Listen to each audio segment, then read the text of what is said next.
Hello everyone, this is Sandipan here again. Welcome to this channel. यहाँ पे और एक मैं नए वीडियो को लेके आ गया और आज हम लोग डिस्कस करने वाले हैं कि कौन से ऐसे म्यूचुअल फंड टाइप्स है जिसमें आप बेझिझक आंख बंद करके एसआईपी मोड चला सकते हैं। आप शायद बहुत सारे नाम सुने होंगे, multi cap, mid cap, large cap, multi asset, energy opportunities, investment opportunities और बहुत सारे कॉन्ट्रा फंड, ऐसे बहुत सारे नाम सुने।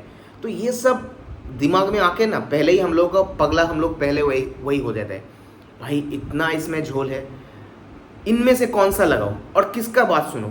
अब मैं नहीं कहूँगा कि आप मेरे बात सुनिए, पर आप इस चीज़ को जान लीजिए, तब जाके उसके बाद आपका एक दिमाग में रहेगा कि ठीक है, मुझे ये पता है, अब मैं इसमें एसआईपी मोड लगा सकता हूँ। अब मैं कह रहा हूँ कि एसआईपी मोड में लगाइए, मतलब नहीं, मत लगाइए। पहले इसको पूरा वीडियो को अंत तक देखिए और जानिए।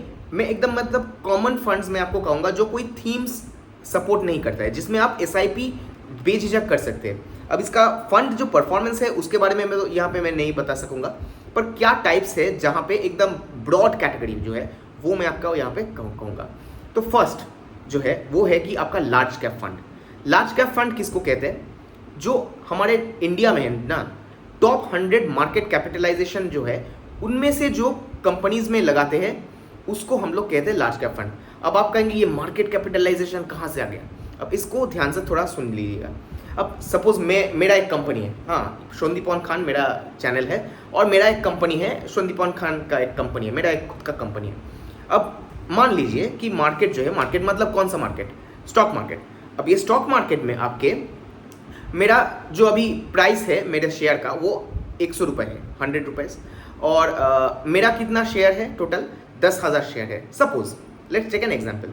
तो मेरा कैपिटलाइजेशन जो है कितना होगा? मार्केट का कैपिटलाइजेशन ये 100 इंटू 10,000, इसको हम लोग मल्टीप्लाई कर देंगे तो ये 10 लाख आते हैं। मतलब मेरा जो कंपनी का वैल्यू है ये है 10 लाख। ऐसे निकल के आते हैं किसी एक कंपनी का मार्केट कैपिटलाइजेशन, और ये करोड़ों में होता है।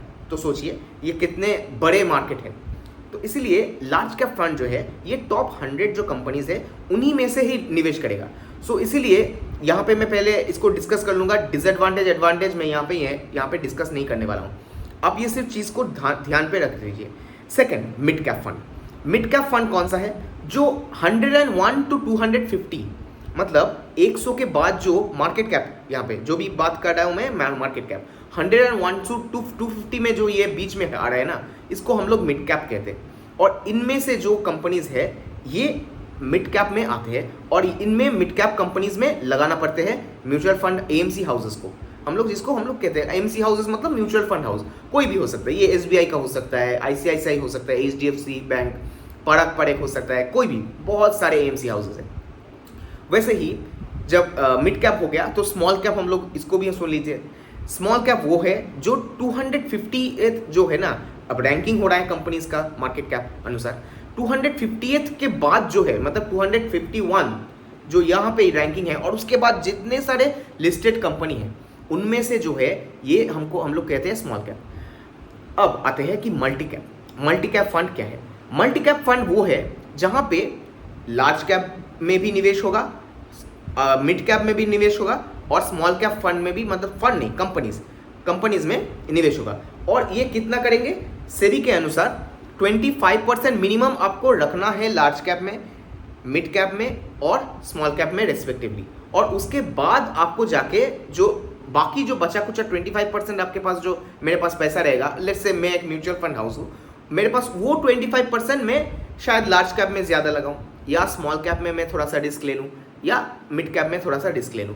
इसीलिए मल्टी कैप में थोड़ा सा फ्लेक्सिबिलिटी थोड़ा कम हो जाता है। तो नेक्स्ट हमारा जो कैटेगरी है वो है फ्लेक्सी कैप फंड। अब नाम से ही आपको थोड़ा सा अंदाजा शायद लग गया है कि फ्लेक्सी कैप मतलब कि जो जिसका फ्लेक्सिबिलिटी रहता है। मतलब जैसे कि मल्टी कैप में क्या है कि हर एक जगह में आपको 25-25-25 करके परसेंटेज में आपको लगाना ही है वहाँ पे पैसे को। आप उसको कैश कंपोनेंट में भी नहीं रख सकते, उसको आप लार्ज कैप में ज़्यादा लगा दिए, मतलब 50 के ऊपर लगा दिया, या स्मॉल कैप में 25 से नीचे थोड़ा सा लगा दिए, ये नहीं कर सकते। मिनिमम आपको 25% हर एक जगह में लगाना है। बट यहाँ पे फ्लेक्सी कैप में क्या है इसमें कोई पाबंदी नहीं है। और इसीलिए ये एक बहुत ज़्यादातर जो आपके कहेंगे कि ज़्यादातर म्यूचुअल फंड हाउसेज जो है ना, वो फ्लेक्सी कैप ज़्यादातर प्रमोट करते हैं और उसमें ज़्यादा रिटर्न्स भी ज़्यादा मिलता है। मैं ये नहीं कह रहा हूँ कि मल्टी कैप में रिटर्न्स नहीं मिलता है, डेफिनेटली मल्टी कैप में भी बहुत सारे रिटर्न्स, बहुत अच्छे रिटर्न्स मिलते हैं, बट इसमें क्या होता है कि वोलेटिलिटी थोड़ा ज़्यादा रहता है, इस कारण के लिए थोड़ा प्रॉब्लम होता है। अब जो नेक्स्ट हम लोग कहते हैं कि हम लोग पैसिव फंड सुनते हैं ना, तो ये क्या है? ये हम लोग इंडेक्स फंड होता है। मैं ब्रॉडर कैटेगरी के यहाँ पे डिस्कस करने वाला हूँ, इसीलिए इसको कहते हैं इंडेक्स फंड। अब ये इंडेक्स फंड है क्या? इंडिसेस आप शायद सुने हैं, निफ्टी 50, सेंसेक्स, आप सुने हैं मार्केट आज गिरा है, मार्केट आज उठा है। अब ये मार्केट है क्या? सेंसेक्स, निफ्टी 50, ये दोनों शायद आप लोग अगर मार्केट में थोड़ा सा भी अगर नॉलेज है या कुछ भी नहीं है तो आप सुन लीजिए। एक होता है आपका सेंसेक्स, जहाँ पे 30 कंपनियां होता है। हम लोग इंडिया के पर्सपेक्टिव पे यहाँ पे हम लोग बात करेंगे। 30 जो सबसे बड़े जो कंपनी है, वो 30 कंपनियों को लेके सेंसेक्स बना है। एंड टॉप 50 कंपनीज, या हम लोग टॉप 50 यहाँ पे नहीं कहूँगा, जो यहाँ पे क्योंकि क्लासिफिकेशन में गड़बड़ हो जाएगा। निफ्टी 50 में क्या होता है कि जो बड़े 50 दिग्गज कंपनी अलग अलग सेक्टर्स से, सेंसेक्स में भी, यहाँ पे निफ्टी में भी, तो यहाँ पे 50 जो कंपनियां हैं, इससे बनते हैं निफ्टी 50। सो निफ्टी 50 ऐसे ही और बहुत सारे इंडिसेस बनते हैं। ऐसे ही आपका mid cap 150, mid cap 250, small cap 250, ऐसे बहुत सारे इंडेक्स बनता है। और ये किसके लिए बनाया जाता है? जनरली मार्केट सेंटिमेंट को देखने के लिए ये बनाया जाता है। तो ये होता है इंडेक्स फंड। और ये इंडेक्स फंड क्या करता है?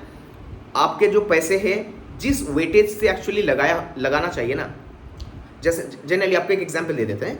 निफ्टी 50 में जो आप देखते हैं कि 50 कंपनियां हैं, उसमें इक्वल वेट नहीं रहता है। रिलायंस जो है, रिलायंस इंडस्ट्रीज का वेटेज सबसे ज़्यादा है। उसके बाद आता है आपका HDFC बैंक, उसके बाद आपका आता है अदर कंपनीज, अभी याद नहीं आ रहा है, मैं इन दोनों को ज़्यादातर जानता हूँ। तो IT में जैसे कि आपका इन्फोसिस, TCS, तो ये जो बड़े बड़े कंपनी है, इसका वेटेज ज़्यादा रहता है।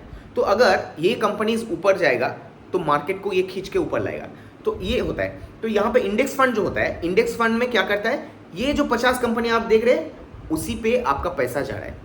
तो ये आप कह सकते हैं बहुत सेफ होता है, इसमें कॉस्ट भी थोड़ा कम रहता है। पर जैसे कि मैं हरदम कहता हूँ कि this country is a growing country, India is a growing country, and actively managed mutual funds will give better returns than passively जो आपका ये इंडेक्स फंड जो होता है, इंडेक्स फंड से, ये मेरा मानना है। अब आपका क्या है वो अलग है, ठीक है। ELSS फंड, ये हम लोग थोड़ा सा जान लेते हैं कि ELSS क्या है। अब सुनने में थोड़ा सा डरावना लगेगा, इक्विटी लिंक्ड सेविंग स्कीम। अब समझ में नहीं आया, चलिए इसको छोड़ देते हैं। ELSS फंड को ऐसे समझिए कि ये जैसे कि मैंने कहा कि लार्ज कैप फंड है, तो ये लार्ज कैप फंड के तरह ही ये पूरा चलता है, पर इसका कुछ एक एक्सेप्शन है। एक्सेप्शन क्या है? ये 80C हम लोग का जो डिडक्शन होता है ना इनकम टैक्स में, जहाँ पे आप 1.5 लाख रुपए बचा सकते हैं, वो जो 1.5 लाख है, वो 1.5 लाख रुपए आप इसमें भी बचा सकते हैं। ये होता है आपका ELSS फंड का एक बहुत इंपॉर्टेंट एक मुद्दा। और इसके साथ साथ और एक इम्पॉर्टेंट चीज़ है, वो है कि 3 इयर्स का लॉक इन रहता है। मतलब हर एक SIP आप अगर करेंगे ना, उस हर एक SIP पे आपका 3 इयर्स का लॉक इन लग जाएगा। मतलब 3 साल तक उसको आप उठा नहीं सकेंगे। तो ये एक आप कह सकते हैं कि अच्छा भी है, बुरा भी है।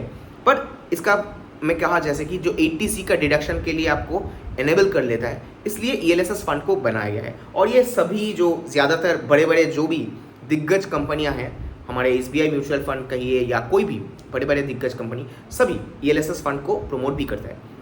तो ये रहा आपका टॉप 1 2 3 4 5 6 7, तो 7 टाइप्स, ठीक है। तो 7 टाइप्स ऑफ म्यूचुअल फंड्स मैं यहाँ पे डिस्कस किया। ये जो 7 टाइप्स को छोड़ के बाकी जो है, देखिए और होता है कुछ, जैसे कि हाइब्रिड फंड्स होते हैं। मैं यहाँ पे हाइब्रिड फंड्स को यहाँ पे डिस्कस नहीं किया। और होता है आपका एक हाइब्रिड को छोड़ के debt mutual fund. Debt mutual fund समझ सकते हैं कि फिक्स्ड डिपॉजिट जो होता है ना, हम लोग उसको भी डेट कहते हैं, उसको भी डेट के तरह होता है। पर यहाँ पे debt mutual fund corporate fixed deposit या किसी और चीज़ों में लगाते हैं, तो वो थोड़ा सा अलग है। पर मैं यहाँ पे जनरली जो हम लोग इक्विटी मतलब स्टॉक मार्केट में जो पूरा निवेश करने वाले लोग हैं, उनके हिसाब से मैं यहाँ पे कह दिया। अब आप लोग कहेंगे कि इनमें से कौन से में मैं SIP में करूँ। आपको मैं कहूँगा, अगर आप बिगिनर है, ये 7 में से किसी एक में ले लीजिए। और अगर आपको टैक्स बचाना है तो यहाँ पे आपको मैं कह दिया ELSS फंड। अगर आपका एज बहुत कम है, आपका बहुत छोटा बच्चा है, आपके नाम पे ही एक SIP खोल लीजिए। और इसमें स्मॉल कैप, छोटा बच्चा है, स्मॉल कैप है, उसमें ज़्यादातर टाइम जाएगा। जितना टाइम ज़्यादा देंगे वो उतना आपके जो SIP का जो रिटर्न्स होता है वो उतना ज़्यादा बढ़ेगा। ये होता है, मतलब इसका एक्चुअली क्या कहूँगा, आपका ये एक सीक्रेट है। तो ये सीक्रेट शायद बहुत लोग कहते भी हैं। प्रॉब्लम क्या होता है, हम लोग इसको एग्जीक्यूट नहीं कर पाते अच्छे से, इस कारण के लिए प्रॉब्लम्स होता है। तो शायद मैं आप लोगों को पूरा चीज़ समझा पाया। अगर इस वीडियो को इतना तक देखे हैं then please give a thumbs up button, motivation आता है।